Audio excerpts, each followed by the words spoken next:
ధనవంతుడు అనే పదానికి పర్యాయపదం అతడు. సాఫ్ట్వేర్ సామ్రాజ్యపు సృష్టికర్త.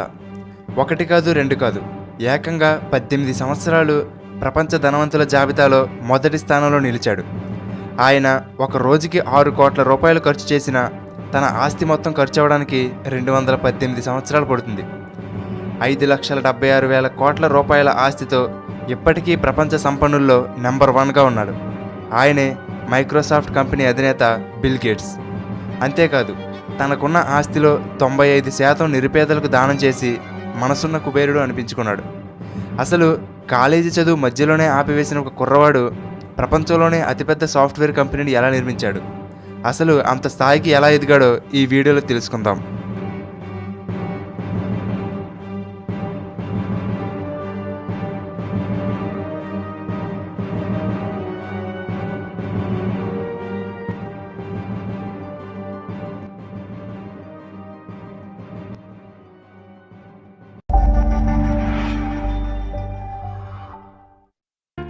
బిల్ గేట్స్ 1955వ సంవత్సరం అక్టోబర్ 28న అమెరికాలోని సియాటిల్ నగరంలో జన్మించాడు. చిన్నప్పటి నుండి లెక్కలన్నా కంప్యూటర్ అన్నా బిల్ గేట్స్కి చాలా ఇష్టం. తనకి 13 ఏళ్ల వయసు ఉన్నప్పుడే ఒక గేమ్కి ప్రోగ్రాం రాశాడు. హై స్కూల్లో చదువుతున్నప్పుడు ఆ స్కూల్ కంప్యూటర్స్ని హ్యాక్ చేసి స్కూల్లోని ఏ క్లాస్ సెక్షన్లో అయితే అందమైన అమ్మాయిలు ఉండేవారో ఆ క్లాసులోకి బిల్ గేట్స్ తన పేరును మార్చుకునేవాడు. అలాగే అందమైన అమ్మాయిల పక్కన తన పేరు వచ్చేలా రోల్ నెంబర్స్ కూడా మార్చేవాడు. బిల్ గేట్స్కి తన పై తరగతికి చెందిన పాల్ అలెన్తో స్నేహం కుదిరింది. పాల్ అలెన్కు కూడా కంప్యూటర్లు అంటే పిచ్చి. ఇద్దరూ కలిసి ఖాళీ దొరికినప్పుడల్లా కంప్యూటర్ మీదే సమయం గడిపేవారు. కొన్ని సాఫ్ట్వేర్ ప్రోగ్రాంలు కూడా రాసేవారు. బిల్ గేట్స్ని లాయర్ చేయాలనేది బిల్ గేట్స్ తల్లిదండ్రుల కోరిక. కానీ బిల్ గేట్స్కి కంప్యూటర్లు అంటే ఇష్టం. ఇక తల్లిదండ్రుల కోరిక మేరకు హార్వర్డ్ యూనివర్సిటీలో చేరాడు. ఒకరోజు బిల్ గేట్స్ అనుకోకుండా పాపులర్ ఎలక్ట్రానిక్స్ అనే ఒక మ్యాగజైన్ని చూశాడు. దాని కవర్ పేజ్ మీద ఆల్టైర్ 8800 అనే ఒక కంప్యూటర్ గురించి ప్రచురించడం జరిగింది. అయితే ఆ కంప్యూటర్ని రన్ చేయడానికి ఒక సాఫ్ట్వేర్ కోసం ఆ కంపెనీ ఎదురు చూస్తుందని బిల్ గేట్స్కి తెలిసింది. స్నేహితులిద్దరికీ ఇదే మంచి సమయం అనిపించింది. ఆల్టైర్ కంపెనీని కలిసి ఆ సాఫ్ట్వేర్ని తాము ఇస్తామని చెప్పారు. దానికోసం ఇద్దరూ కలిసి హార్వర్డ్ కంప్యూటర్ సెంటర్లో 2 నెలల పాటు రాత్రి పగలు కష్టపడి సాఫ్ట్వేర్ని తయారు చేశారు. అది ఆల్టైర్ కంప్యూటర్లో చాలా బాగా పనిచేసింది. అప్పట్లో కంప్యూటర్ ఇండస్ట్రీలో ఇది ఒక సంచలనం. ఇద్దరు స్నేహితులకి మంచి పేరు వచ్చింది.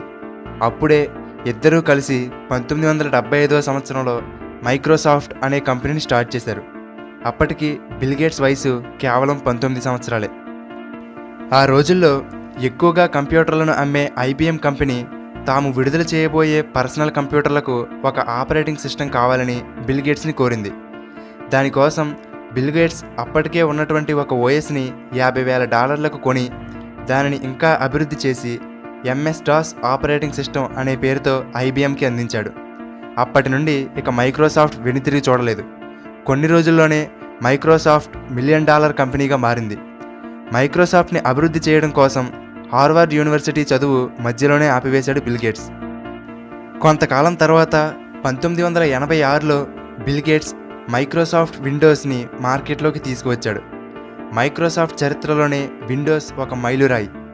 విండోస్ రూపకల్పనతో సాఫ్ట్వేర్ ప్రపంచాన్ని బిల్ గేట్స్ తన హస్తగతం చేసుకున్నారు. కంప్యూటర్లు, సర్వర్లు, ఇంటర్నెట్ ఇలా అన్నిటికీ మైక్రోసాఫ్ట్ ఉత్పత్తులు తప్పనిసరి అయ్యేలా చేసిన బిల్ గేట్స్ తనకు ఆ రంగంలో పోటీ లేకుండా చేసుకున్నాడు. బిల్ గేట్స్కి తనకి 30 సంవత్సరాలు వచ్చేసరికి మిలియనీర్ అవ్వాలనేది కోరిక. కానీ తనకు 31 ఏళ్ల వయసు వచ్చేసరికి ఏకంగా బిలియనీర్ అయ్యాడు. అప్పట్లో 95% ఆపరేటింగ్ సిస్టమ్ మార్కెట్ మైక్రోసాఫ్ట్ చేతిలోనే ఉండేది. బిల్ గేట్స్ మార్కెట్లోకి మైక్రోసాఫ్ట్ తప్ప మరే ఆపరేటింగ్ సిస్టమ్ని రాకుండా చేస్తున్నాడని చాలా కంపెనీలు కోర్టుకు వెళ్ళాయి. చాలా కాలం పాటు ఎన్నో కేసులు నడిచాయి.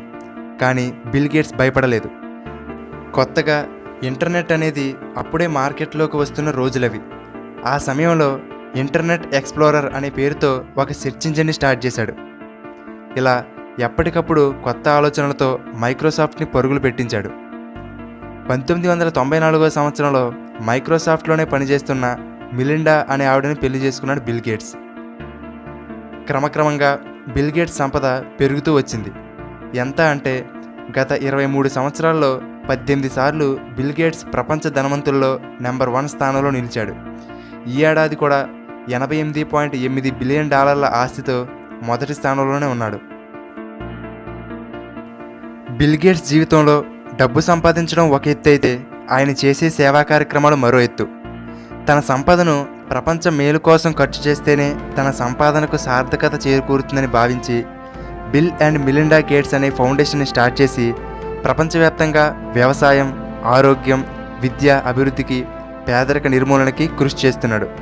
దీనికోసం తన ఆస్తిలో $28 బిలియన్ అంటే 1,80,000 కోట్ల రూపాయలకు పైనే దానం చేశాడు. ఎన్నో దేశాలలో నిరుపేద పిల్లలకు టీకాలను అందించి 50 లక్షల మందికి పైగా పిల్లల ప్రాణాలను కాపాడాడు. ఎంతోమంది జీవితాల్లో వెలుగును నింపాడు. 2035 నాటికి ఈ భూమి మీద ఒక్క పేద దేశం కూడా ఉండకూడదనేది బిల్ గేట్స్ కోరిక. వారసత్వంగా వచ్చిన ఆస్తితో తమ పిల్లలు ఏ కష్టం పడకుండా హాయిగా గడపాలని తల్లిదండ్రులు అనుకుంటారు. కానీ బిల్ గేట్స్ అలా కాదు. తమ పిల్లలు జీవితానికి సంబంధించిన అన్ని పాఠాలు స్వయంగా నేర్చుకోవాలి. పిల్లలు తమ సొంత కాళ్ళ మీద వాళ్ళు నిలబడాలనే ఉద్దేశంతో ఆయనకి అన్ని లక్షల కోట్ల రూపాయల ఆస్తి ఉన్నప్పటికీ తమ పిల్లలు ఒక్కొక్కరికి కేవలం $10 మిలియన్ మాత్రమే చెందేలా వీలునామా రాశాడు. మిగిలిన తన ఆస్తి అంతా బిల్ అండ్ మిలిండా గేట్స్ ఫౌండేషన్కి రాసేశాడు. అంతేకాదు, బిల్ గేట్స్ తన స్నేహితుడు మరియు ప్రపంచంలోనే 2వ ధనవంతుడైన వారన్ బఫెట్తో కలిసి ది గివింగ్ ప్లెడ్జ్ అనే ఒక ఆర్గనైజేషన్ని స్టార్ట్ చేశాడు. దీనిలో భాగంగా ప్రపంచంలోని ధనికులందరినీ తమ సంపదలో కొంత భాగాన్ని సేవా కార్యక్రమాల కోసం ఖర్చు పెట్టవలసిందిగా పిలుపునిచ్చాడు. దీంతో ఫేస్బుక్ వ్యవస్థాపకుడు మార్క్ జుకర్బర్గ్, ఎలాన్ మస్క్, అలాగే మన దేశం నుండి అజీం ప్రేమ్జీ, కిరణ్ మజుందార్ షా ఇలా ప్రపంచవ్యాప్తంగా 170 మందికి పైగా బిలియనీర్లు తమ సంపదను దానం చేయడానికి ముందుకు వచ్చారు. ఇన్ని కోట్ల ఆస్తి ఉన్నప్పటికీ బిల్ గేట్స్ ఎంతో సామాన్యంగా సరదాగా ఉంటాడు.